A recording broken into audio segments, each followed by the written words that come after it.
Welcome to the place where we learn about and learn from the leaders in our field who are powering human creativity.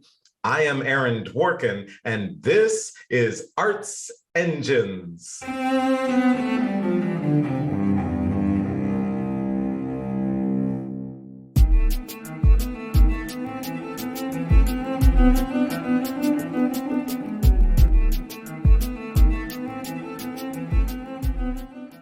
Thanks again for joining me here on Arts Engines. Today's guest is Jonathan Martin, who serves as president and CEO of the Cincinnati Symphony Orchestra. Jonathan, welcome to the show.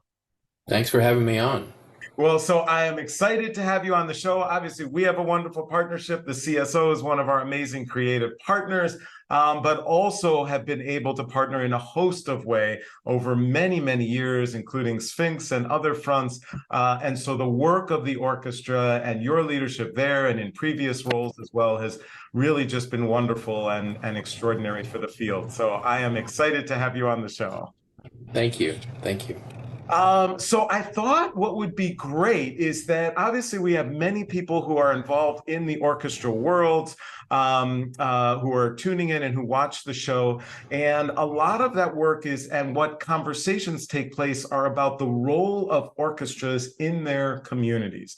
And what are some of the types of things and or initiatives that orchestras can do?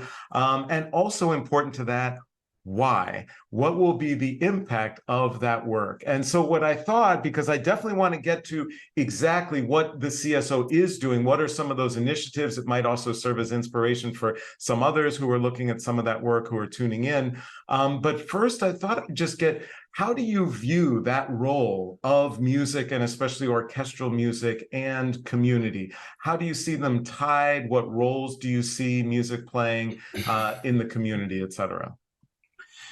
It's the fundamental question, and I think having spent over 4 decades in the orchestra field, one that I've thought about an awful lot, and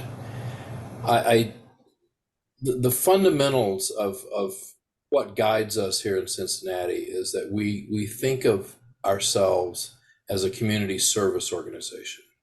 You know, when I started in this field, if you looked at most mission statements of orchestras, it was to serve the art of music, a very inward-looking focus. And that has largely changed on paper, you know, to where, you know, we're turning out to the congregation or the community and thinking about ourselves differently. But, you know, how do you put that in action? You know, I challenge my team to think of our organization as a community service organization, much in the way as a church, a synagogue, a university, a hospital. Each of us, each sector uses something, medicine, education, spirituality, to serve their community. We use music. And if you think of if you think of an orchestra as a community service organization, then it begins to make sense of where you should go. These are my opinions. Orchestras traditionally it's an interesting and paradoxical combination. We're typically the largest funded music organizations in our respective communities, and I would say the most resistant to change.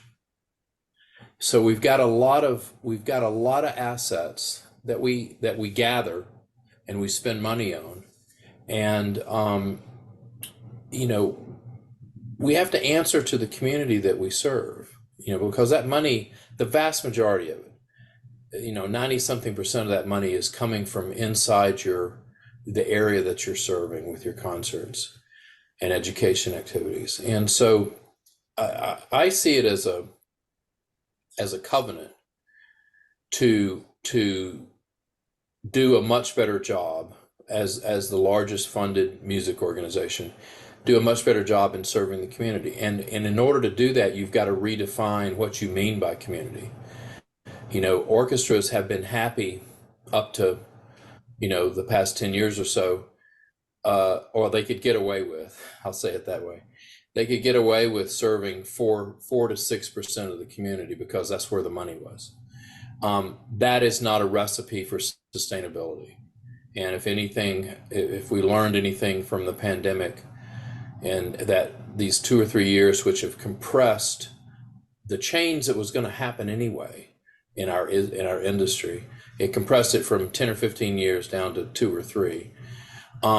It's that we need to do a better job of answering to the community, and in order to do that, you have to create connections that may not have existed. You have to understand your community better, and you have to see yourself as a service organization. Again, these are my opinions. So that's sort of the underpinnings for everything else that we're doing right now. It helps us make sense of why we're spending, we're reallocating resources toward, getting out of our home hall and making sure that the orchestra is serving, the neighborhoods of Cincinnati. Cincinnati has 52 discrete neighborhoods.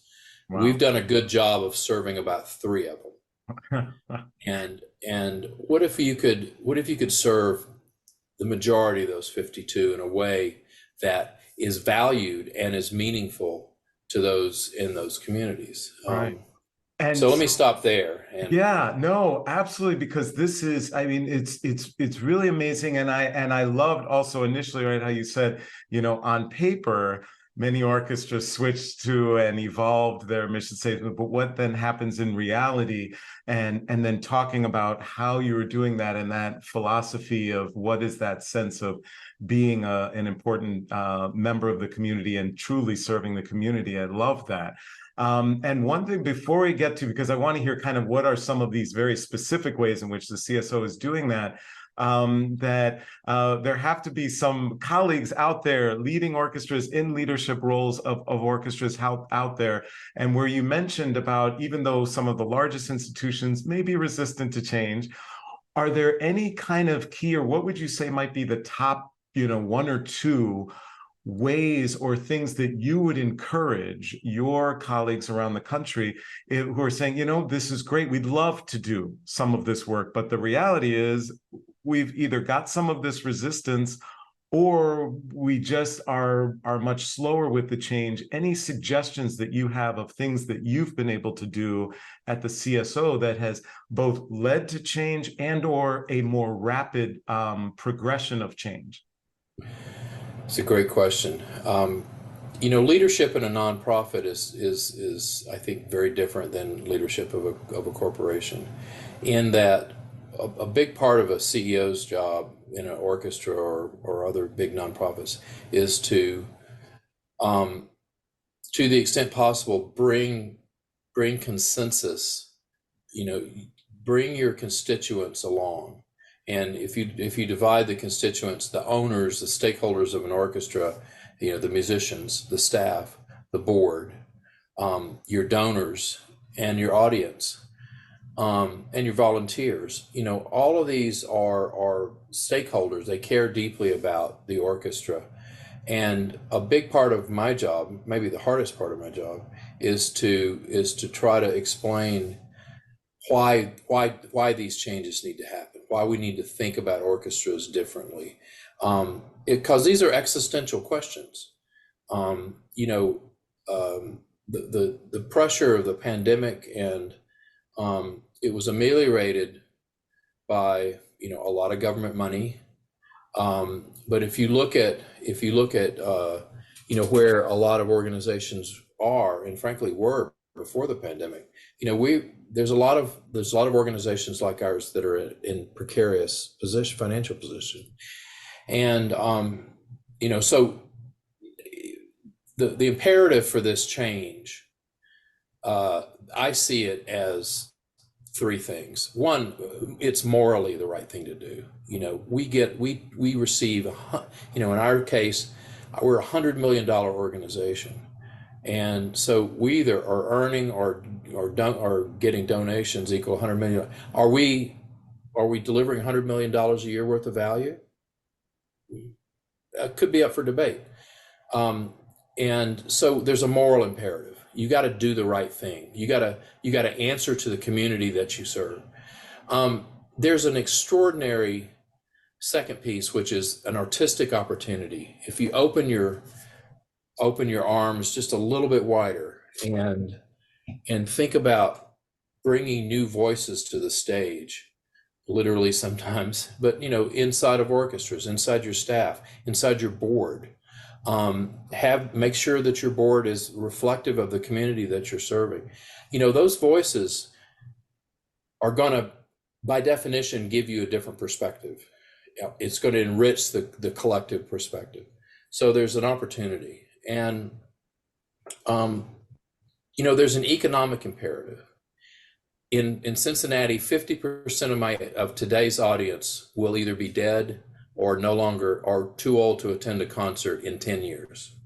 And it might even be shorter than that. So how can you possibly build an audience engagement, retention, and building strategy to replace that half of your audience? How can you do that without really asking yourself some hard questions about what value you're delivering back to the community? Yeah, absolutely. Absolutely. No, this is just absolutely amazing. And I'm sure very informative and inspiring to many, many in our audience. So also, I know we're beginning to run a little short on time, but I wanted to get a sense of, could you share one or two examples of this work in the community that the CSO is doing where you've seen and achieved that impact that we've been talking about? We just finished our second summer of neighborhood concerts. We call them block parties because that's what they are. They're concerts around which the community is gathering, businesses, everything from food trucks to community service organizations in the neighborhoods. We're working with each individual neighborhood to make sure that the program we're going to perform is right for that neighborhood. In the old days, and I was as guilty of this as anybody, you come up with one program that you then cookie cutter out to 10 different neighborhoods. Didn't really pay attention to what the differences were in each of the communities. You said, okay, well, we're going to play Beethoven 7 for you and you're going to love it. We're trying to take a very bespoke approach. So these concerts are gathering extraordinary steam, and it reminds us all, and we all know this, but the convening power, the unifying power of music is magic to me. And so that the summer concerts, but what's going along with that is we're paying very, very close attention to who we're booking on stage, what kind of music we're playing, and where we're playing it. Sitting at home in your home hall, like the Mighty King or whatever, doesn't necessarily serve your community. So we have to be flexible, and flexibility and agility is something that orchestras haven't really been good at for a long time. And I think the ones that'll succeed will have to build those muscle groups. Yeah, absolutely. Absolutely. Well, this is just amazing. The work you are doing, and I've been able to see it firsthand in Cincinnati, is really, truly wonderful. And we see that impact. Unfortunately, we are just about out of time, but I always like to ask of all my guests, there have to be some difficult days in doing this work. And even when some challenges might seem insurmountable, as a leader, what mechanisms or sources do you go to for inspiration or for strength during the toughest of times as a leader? I guess two things. One is I tend to look outside the field for inspiration because there's so many exciting things going on in schools and in a lot of institutions. And I think if we as music leaders can get outside the music bubble for inspiration, I think that's important. For me personally, the way that I get re-inspired is through live music. I'm a musical omnivore. I listen to everything, literally. And my idea of fun is going to a dingy, dark club that has a band that's not playing classical music. Maybe hip hop, maybe blues, maybe jazz. It's music that inspires me. Jonathan Martin, you truly are one of the arts engines who is powering human creativity in our world. Thank you so much for being on the show. Thanks for having me. I really appreciate it.